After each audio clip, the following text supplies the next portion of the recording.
ആറന്മുള ക്ഷേത്രത്തിലെ ഗജരാജനായ രഘുനാഥൻ സാധാരണ ഏപ്രിൽ മാസത്തിലാണ് മദപ്പാട്ടിലേക്ക് കടന്നിരുന്നത്. ഈ ഒരു കാരണത്താൽ മിക്ക വർഷങ്ങളിലും പുഷ്പാഭിഷേക ഘോഷയാത്രയിൽ അവന് പങ്കെടുക്കുവാൻ കഴിഞ്ഞിരുന്നില്ല. ചില വർഷങ്ങളിൽ മദപ്പാട് കാലത്തിന് മാറ്റം വരുന്നതുകൊണ്ട് ആ കൊല്ലം രഘുനാഥൻ പുഷ്പാഭിഷേക ഘോഷയാത്രയിൽ പങ്കെടുക്കുന്നുണ്ടെന്നുള്ള വാർത്ത പത്രത്തിൽ വന്നിരുന്നതിനാൽ ഘോഷയാത്രയിൽ കൂടുതൽ ആളുകൾ പങ്കെടുക്കുന്നത് അവനോട് ദേശവാസികൾക്കുള്ള ഇഷ്ടം പ്രകടമാക്കുന്നതായിരുന്നു. 1986 രഘുനാഥന്റെ നീരൊലിപ്പ് അല്ലെങ്കിൽ മദപ്പാട് കാലം സാധാരണയിലും നീണ്ടതായിരുന്നു. ഇക്കാലയളവിൽ അഴിച്ചു മാറ്റി കെട്ടുവാനൊന്നും സമ്മതിക്കാത്തതുകൊണ്ട് തോണിപ്പുരയ്ക്ക് സമീപം രഘുനാഥന്റെ ഒരു പിൻകാലിൽ തന്നെ സ്ഥിരമായി ചങ്ങല പൂട്ടിക്കിടന്നതിനാൽ കാൽ പൊട്ടി വ്രണമായിരുന്നു. അന്ന് രഘുവിന്റെ പാപ്പാനായിരുന്നത് ഒറ്റപ്ലാവയത്ത് ഗോപാലപിള്ളയ്ക്ക് ശേഷം ദേവസ്വം ബോർഡ് നിയമിച്ച ഹരിപ്പാട് സ്വദേശിയായിരുന്ന ചന്ദ്രൻപിള്ളയായിരുന്നു. കൂടെ രണ്ടാം പാപ്പാനായി പ്രതാപനും ചന്ദ്രൻപിള്ളയ്ക്ക് സഹായത്തിനുണ്ടായിരുന്നു.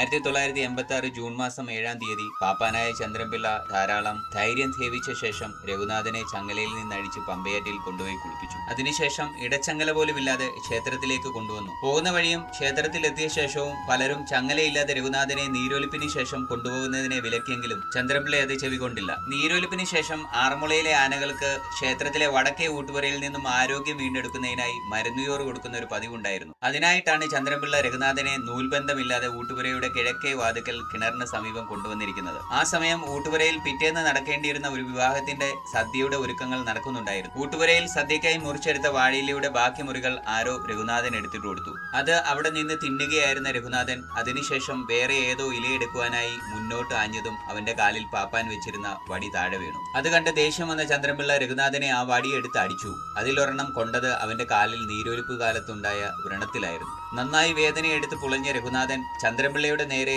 തിരിഞ്ഞ് ആഞ്ഞു കുത്തിയെങ്കിലും അദ്ദേഹം ഒഴിഞ്ഞു മാറിയതിനാൽ രഘുനാഥന്റെ കൊമ്പുകൾ ഊട്ടുപുരയുടെ ഭിത്തിയിലാണ് ആഴ്ന്നിറങ്ങിയത്. രണ്ടാം പാപ്പനായ പ്രതാപൻ പുറകിലൂടെ എത്തി വിളിച്ച് രഘുനാഥന്റെ ശ്രദ്ധ തിരിക്കാൻ നോക്കിയതും ഭിത്തിയിൽ നിന്ന് പ്രയാസപ്പെട്ട് കൊമ്പുകൾ ഊരിയെടുത്ത ശേഷം പ്രതാപന്റെ നേരെ അവൻ പാഞ്ഞു. ആ സമയത്ത് താഴെ വീണു പോയിരുന്ന ചന്ദ്രൻപിള്ളയ്ക്ക് എഴുന്നേറ്റ് മാറുവാൻ എന്തുകൊണ്ടോ സാധിച്ചില്ല. പ്രതാപനെ ഓടിച്ച ശേഷം രഘുനാഥൻ വീണ് കിടന്നിരുന്ന ചന്ദ്രൻപിള്ളയെ കൊമ്പിൽ കുത്തി മുകളിലേക്ക് എറിഞ്ഞു. ദൗർഭാഗ്യവശാൽ ചന്ദ്രൻപിള്ള വീണതാവട്ടെ സമീപത്തുണ്ടായിരുന്ന കിണറ്റിലും. കലിയടങ്ങാതെ നിന്ന് രഘുനാഥൻ കിണറിന്റെ ചുറ്റുമുണ്ടായിരുന്ന കെട്ടുകൂടി ഇടിച്ച് കിണറ്റിലേക്ക് ഇട്ടു. സമയം അപ്പോൾ വൈകുന്നേരം 5:30 ആയിട്ടുണ്ടായിരുന്നു. ആനയെ സ്വസ്ഥനാക്കി നിർത്തുന്നതിനായി ഏത്തക്കുലയും പച്ചക്കറിയും ഒക്കെ ഇട്ടുകൊടുക്കുന്നതിന് ഊട്ടുപുരയിലുള്ളവർ ശ്രമിച്ചുകൊണ്ടേയിരുന്നു.